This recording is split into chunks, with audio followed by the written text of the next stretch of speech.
Vizianagaram municipality పరిధిలో రానున్న ఎన్నికలకు వచ్చేసరికి లోకల్ నాన్ లోకల్ ప్రస్తుతం కాకరేపుతున్నాయి. దీనిలో భాగంగా చూసుకుంటే కూటమిలో ఉన్నటువంటి నాయకుల్లో అంతర్గత పోరికి ఈరోజు తావు తీస్తున్న పరిస్థితి కనిపిస్తుంది. నిదర్శనంగా మనం అయితే ప్రశ్న చెప్పొచ్చు. ఈరోజు విజయనగరంలో పలు చోట్ల ఇటువంటి ఫ్లెక్సీలు అయితే వెలిసాయి. నాన్ లోకల్ వద్దు లోకల్ ముద్దు అంటూ త్వరలో జరగబోయే మున్సిపల్ స్థానిక ఎన్నికల్లో రాజకీయ పార్టీలు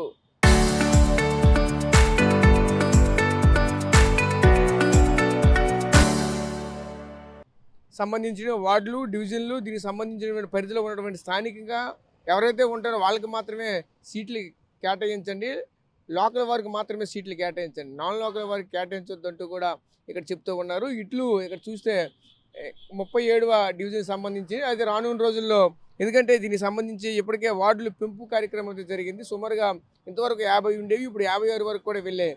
దీనిలో భాగంగా ఈ మార్పు ఇప్పుడు 37వ ఉన్నటువంటి డివిజన్ ఇప్పుడు 44వ డివిజన్కి అయితే మారుతుంది. ప్రస్తుతం చూసుకుంటే బీసీ కాలనీకి సంబంధించిన ప్రజలంటూ కూడా చెప్తూ ఉన్నారు. కానీ బీసీ కాలనీ ప్రజలు కట్టారా లేదా అక్కడ ఉన్నటువంటి స్థానిక నాయకులు కట్టారా తెలియదు. కానీ ఈరోజు ఇది ప్రస్తుతానికి ఇటువంటి ఫ్లెక్సీలు వెళ్ళడంతో ఇక్కడ స్థానికంగా ఉన్న కూటమిలోనే కుమ్ములాట అవుతుందంటూ ఒకవైపు అయితే పలువురు చర్చించుకుంటున్నారు. అయితే ముఖ్యంగా చూసుకుంటే 37వ డివిజన్కి సంబంధించి చూసుకుంటే కొంతమంది రియల్ ఎస్టేటర్లు, కొంతమంది ఆల్రెడీ ఇప్పటికే ఆ స్థానికంగా ఉన్నటువంటి కార్పొరేషన్ టికెట్ల కోసం అయితే ఆశిస్తూ ఉన్నారు. అదేవిధంగా మరికొంతమంది యాదవ్ సామాజిక వర్గానికి సంబంధించిన వాళ్ళు మరికొంతమంది ఆశిస్తున్నారు అంటూ కూడా మరికొంత వచ్చినటువంటి సమాచారం. ప్రస్తుతం చూసుకుంటే అక్కడ ఎప్పటి నుంచో ఉన్నటువంటి స్థానికంగా ఉన్నటువంటి ఒక అడ్వకేట్ కూడా నాకే దక్కాలంటూ కూడా స్థానికంగా ఉన్నటువంటి వ్యక్తి అయితే చెప్తూ ఉన్నారు. ప్రస్తుతం చూసుకుంటే ఈరోజు విజయనగరం పట్టణ పరిధిలో ఈరోజు మున్సిపాలిటీ సంబంధించిన చూసుకుంటే కూటమిలో ఈరోజు ఈ యొక్క ఇటువంటి రాజకీయం అనేది కాకరేపుతున్న పరిస్థితి కనిపిస్తుంది. ఎందుకంటే కూటమిలో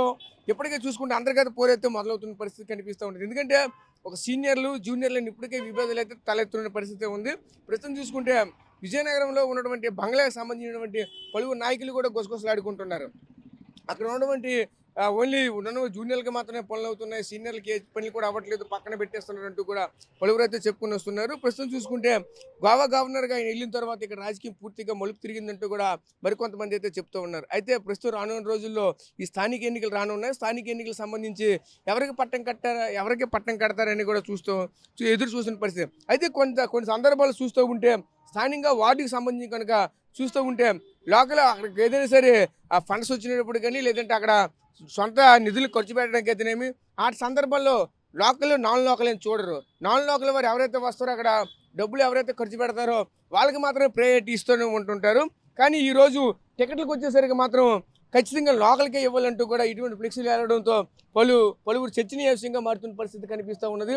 ప్రస్తుతం దీనిపైన ఈ విజయనగరం అంతా కూడా సర్వత్రా ఆశ్చర్యంగా చూస్తున్నారు. ప్రస్తుతం చూసుకుంటే ఈ యొక్క పరిస్థితులు అనేది రాజకీయంగా కలకలం రేపుతున్నటువంటి నేపథ్యం కనిపిస్తూ ఉన్నది. దీనిపైన కూటమి నాయకులు ఏ విధంగా ముందుకు వెళ్తారా ఏంటని ఎటువంటి స్టాండ్తో ఉంటారని చూడాలి. ఎందుకంటే నేరుగా అక్కడ ఉన్నటువంటి అధికారులతో నేరుగా బంగ్లాలో ఉన్నటువంటి నాయకత్వంతో మాట్లాడలేకపోవడంతోనే ఇటువంటి ఫ్లెక్సీలు వెలిసాయన్నీ కూడా మరోవైపు అయితే చెప్పుకొస్తున్నారు. దీనిపైన ఏ విధంగా ముందుకు వెళ్తారా లేదంటే లోకల్కే ఇస్తారా నాన్ లోకల్కి ఇస్తారా అనేది వేచి చూడవలసిన పరిస్థితి. Camera person Naidu Rajesh RTV Vizianagaram జిల్లా.